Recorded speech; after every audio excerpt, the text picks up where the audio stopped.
एक महत्त्वाची बातमी आणि दिलासादायक देखील, कारण हवामान खात्याने पुन्हा एकदा पावसाचा नवा अंदाज वर्तवलेला आहे।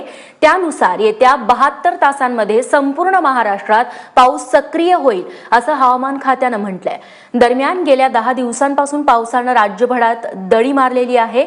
1 जून ते 11 जुलै दरम्यान पाऊसच न झाल्याने राज्यातल्या 12 जिल्ह्यांमध्ये चिंताजनक परिस्थिती निर्माण झालेली आहे। 1 जुलै ते 11 जुलै 12 जुलैपर्यंत पावसाने संपूर्ण राज्यभरात दडी मारलेली आहे। 13 जिल्ह्यांमध्ये सरासरीपेक्षा कमी पाऊस झालेला आहे। त्यामुळे बळीराजावरती दुबार पेरणीचं संकट येऊन ठेपलेलं आहे। मॉन्सूनच्या एकूण पावसापैकी जुलैमध्ये 35% आणि ऑगस्टमध्ये 35% पाऊस पडतो। मात्र गेल्या आठवड्यात पावसाने मारलेल्या दडीनं जुलैमधला टक्का कमालीचा घसरलाय। मात्र आताच्या हवामान विभागाच्या अंदाजाने बळीराजाला दिलासा मिळालाय।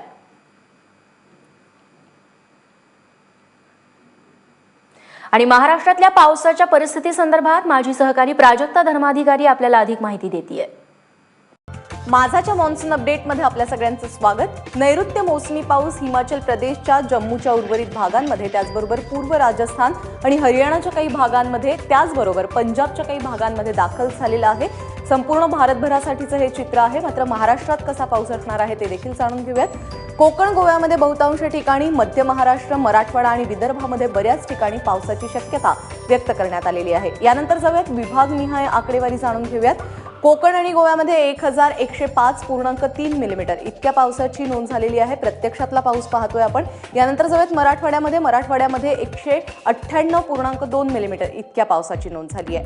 आणि मध्य महाराष्ट्रामध्ये पाहायला गेलं तर मध्य महाराष्ट्रामध्ये 242 मिलीमीटर इतक्या पावसाची नोंद झालेली आहे।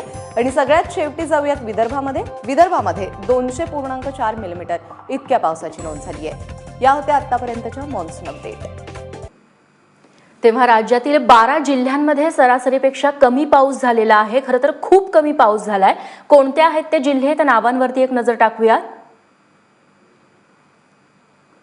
धुळ्यामध्ये 28% कमी पाऊस झालेला आहे सरासरीच्या मानाने। त्या पाठोपाठ जळगाव, उत्तर महाराष्ट्रातले हे जिल्हे आपण बघतोय। त्या पाठोपाठ विदर्भातला अमरावती 42% कमी पाऊस इथं झालेला आहे, मोठी टक्केवारी आहे। नागपूरमध्ये देखील 31% कमी पाऊस झालाय। भंडाऱ्यात हे प्रमाण आहे 35%।